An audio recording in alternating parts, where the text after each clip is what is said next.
Is 2025 still your year to retire? Hey folks, welcome back and thank you for joining us. Welcome to Retirement Roadmap with MasterPlan Retirement Consultants. My name is Evan and with me as always, retirement planner Mark Fricks. So during this episode, we'll consider if those who wanted to retire in 2025 may need to reconsider. And we'll also touch on how those running behind on retirement savings can still catch up. Mark, we've had a pretty exciting year 4 months into 2025. Yeah, not too many phone calls, but a few here and there, right? Yeah. But mostly just watching the markets and how quickly they can turn on one or two words. Sure, absolutely. Which has always been true, by the way. It's worse now because of social media and so many talking head shows out there. It is a little bit worse. But the more we look at the history, I found a great article the other day about the history and how, every time we have a correction that's motivated by emotion, there's a recovery, pretty quickly. Don't leave the market. We're going to talk about all that today, of course, but just don't let emotions, run your portfolio. Well, 2025 feels shaky for retirees. I mean, they can't help but feel it with markets down, inflation still lurking, 401ks taking a hit. It's no surprise that many are second guessing their retirement plans. Well, it's not a great time to start taking money out of an account, a retirement account, when it's down 10, 15, 20% for sure. And so many times when people retire, that's the first thing they start doing is supplementing their income, retirement income, with one of their stock market accounts, which is not how we do it. Right. So we have different rules about that, but that's what a lot of people do. It's the old-fashioned way. I'll just turn on my IRA or whatever. And yeah, that's dangerous. And imagine retiring in 2007. Yeah. In 2008, 2009, 56% drop. You'd go back to work. Yeah. You'd almost have to. And so I don't think that's where we're headed today for sure. But certainly this is a year of unrest until they work out all the tariffs and things like that. So, the simple answer is, unless you've been preparing for retirement for a few years and have set it with a true retirement planner, you may want to reconsider pushing it down a little bit. Yeah, absolutely. Well, just like you said, it all depends on your setup. Every person's different, whether 2025 is a bad year to retire. It comes down to how much you've saved, how you plan on withdrawing your money, what lifestyle you plan to live. Every situation is different, just like all of retirement planning. Absolutely. And again, hopefully those that are listening are working with someone, and not just an investment broker or something like that, or an insurance agent, somebody that really looks at all 8 to 15 areas of retirement to make sure it all comes together. One of those most important areas is income planning. And we don't use a moderate or aggressive stock market account to produce income. We use tools that are stable, that have guaranteed principal, and you don't have to worry about the market. It's going to produce that same income regardless of what the market does. And so and I think that's, people that get started with us 1 year, 3 years, 5 years away from retirement, we just kind of progressively move them into that position. Right. And by the time they hit retirement, it's a set it, it's turn it on, let's get going. Yeah, that's right. And, you got to be aware of the sequence of returns risk. I mean, the problem is when you don't have a plan, when you're not planning for your income buckets or accounts, and you're just pulling from market accounts, you are at the mercy of the stock market and the economy, what's going on right there. You're not planning and taking control of your own retirement. Sequence of returns risk, pulling from your investments during a market dip, that can lock in your losses early on, which is bad news for a long-time income. Well, and the old way of doing it was either, again, taking it out of the stock market, and maybe I'm more conservative, so I've gone heavy bonds. Well, bonds, historically over the last 30 years, are barely producing 2 to 4%. That's inflation. Yep. Barely, or maybe, the old-fashioned way of, hey, I'm going to buy a bunch of dividend stocks. And if you don't know what a dividend is, it's a profit shared by the company that you own stock in. So for every stock you own, maybe you get $10 or whatever it is. And that's great in good years. But as the economy and the markets, when they hit those down times, dividends drop too. Yeah. And so again, that's not a guaranteed income stream. And again, our best dividend portfolio is producing about 3.5%. Right. Again, that to me is not enough income. We like these tools that produce 5 to 6% income, and it's guaranteed regardless of the market. So again, it's the sequence of returns. I'm glad you mentioned that. That's a real risk, because we know over time the market goes up, but it goes up in this fashion. Mm-hmm. And so if you're taking money out every month or every quarter, are you hitting a dip or a height or what? And we don't know. And that's the unknown, which is why we want that stable bucket. And again, you need to be preparing now and not wait till, hey, I'm retiring next week. It's never too late, so don't not call us. But a true retirement planner that can have, when do you turn on Social Security? Again, how do you have, develop that income plan, and then all the other pieces that fit together with that: tax strategies, long-term care strategies, healthcare strategies, Medicare consulting. I mean, I could go on again for another 8 or 10 items, but they all matter. But really, as I think we've said before, I think the most important thing is a solid income plan. Right. And another note, don't panic and go all cash. No. Jumping ship when the market is down means missing the recovery. Now, that doesn't mean you can't hedge with some cash. Some of our more aggressive portfolios actually have a portion in cash right now. However, if you're all in cash and you lock in those losses, not only are you locking in your losses, but you're missing out on the recovery. History shows those who stay the course often come out ahead. In fact, one of my clients, in 2008, that market drop scared him, and he moved all to cash in his 401k and with money market funds. So he was earning less than inflation. He was earning something, but he wasn't keeping up with inflation. I didn't meet him till 13, 14 years later, actually longer, 15 years later. And he still had a healthy 401k. He had over $500,000 in there, but just thinking about how much he missed out on all those years of market returns. I'm thinking over 500%. Probably. I think it's the number that's popping in my head that if he had just stayed, even though there was a drop, he didn't need the money. He wasn't retired. Leave it alone. Again, it depends on your age, depends on a lot of factors. These are not blanket recommendations. Well, and here's the other thing. You can't blame someone for that either, because we were all given 401ks back in the late 70s, early 80s. That's when they rolled them out. All of a sudden, we moved from pensions to 401ks. Did they give us courses? No training, no how to handle that? Did they tell us, okay, there are two big emotions that are going to control how you respond to your 401k? That's fear and greed. Yep. You got to tamper both of those. They both work against you. Yeah, you really should be managing your coworker's 401k, and he can manage yours, so you can take a step back. Right? Or just do the opposite. Don't actually do that, folks. The comedy episode. Just do the opposite, because everything I've ever done is wrong. Let me do the opposite. Everything I do will be right now. So, but really, that's what Warren Buffett says. The world's greatest investor is, when do you buy? When there's blood in the water. And the worse things get, the more you should buy. And so right now, he went to cash recently. I bet you right now he's getting back into the market and buying some stuff. Gosh, so many stories I could tell, and we don't have time. But again, that's why we use professional money managers that do it for our clients, do it for us, because we don't want to be involved in the emotional aspect. We want those computer algorithms that are reading what's happening, trying to look ahead into the markets and making the right moves as quickly as possible. The portfolio you mentioned, that's pretty aggressive.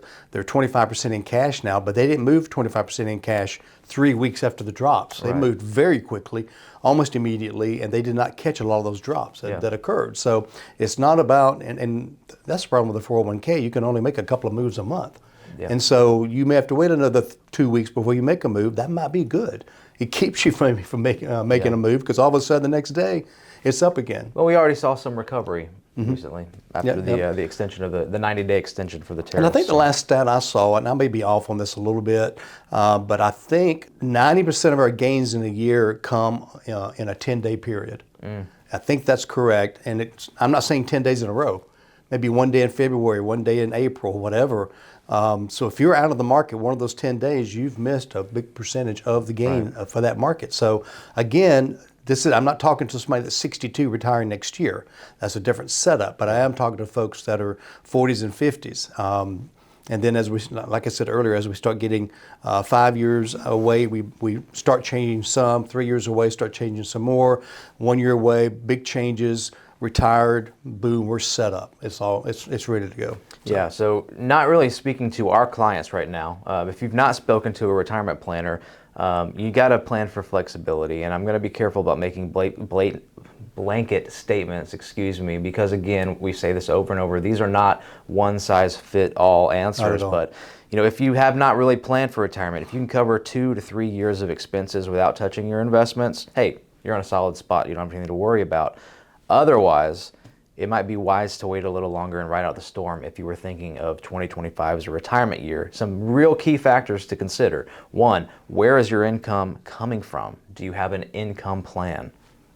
As we've already mentioned, and that's how important it is. We will talk about that in every other show. Yeah. Every other episode we'll talk about that because, again, knowing where your income's coming from, for the next 30 years, by the way, it's not set in stone. It's very changeable, very flexible.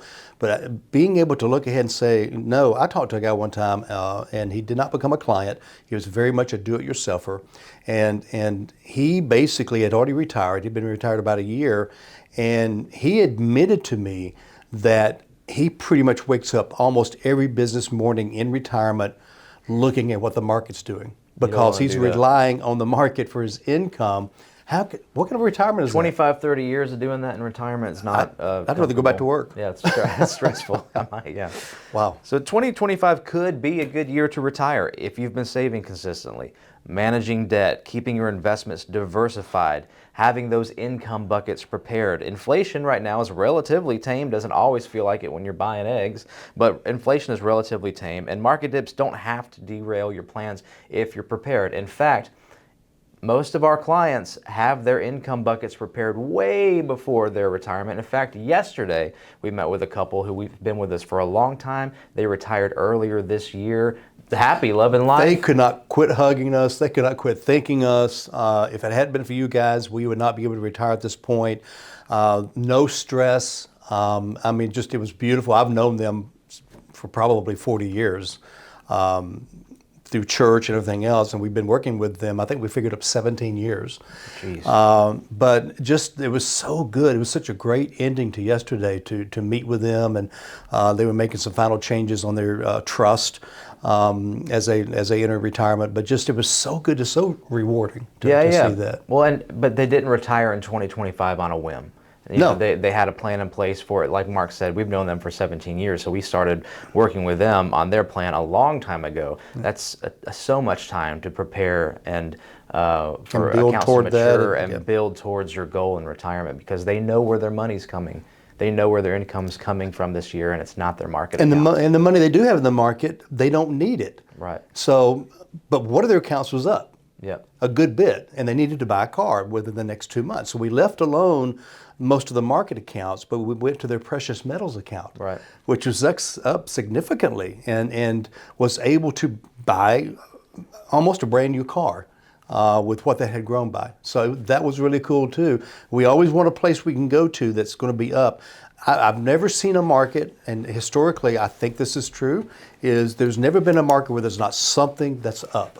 Yeah. Okay, so we want a little bit of everything so that if we need money, we can go to that particular bucket that is up and grab it. Otherwise, the income's coming from the stable bucket, and it's never going to be down. So again, diversification when you're 25 or 30 is, hey, have some in, large growth, small cap, on these types of things. But in diversification in retirement, is much more involved.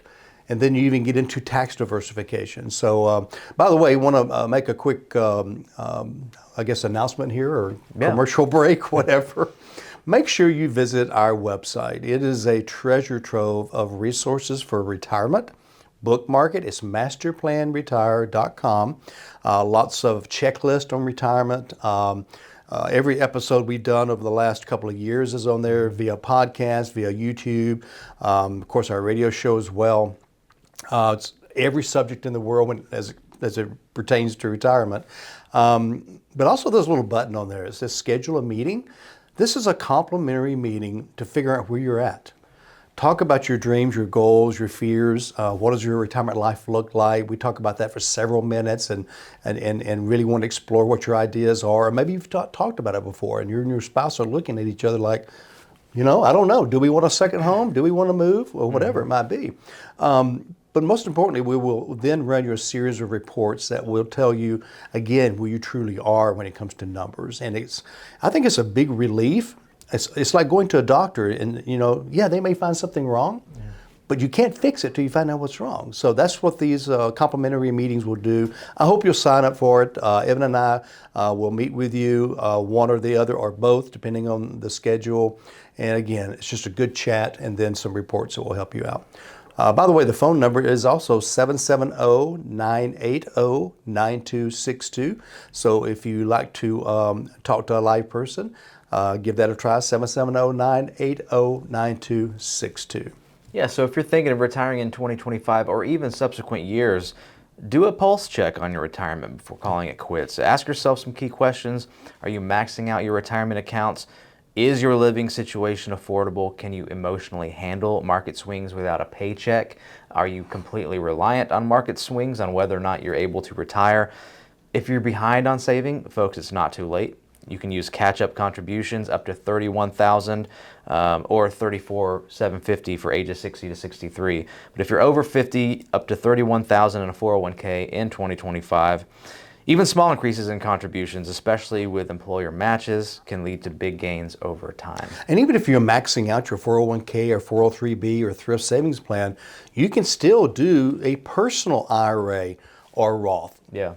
Individual, like through a company like us or something, up to $8,000 if you're 50 and older. So if you really are making good money, maybe the kids are through college, you've got that extra money that's come in, that's 38 to 42,000 more you could be saving right now, plus whatever the match is. So that's some heavy duty saving right there. And maybe you do need to work a little bit longer. That's the case for some people. Sometimes we talk to someone who just cannot bear to think about going into work one more day, and we have to work with them and figure that out. Yep. But maybe working a little bit longer and automating your savings is the way you need to go. A couple extra years on the job can really make a difference building your nest egg and lowering debt.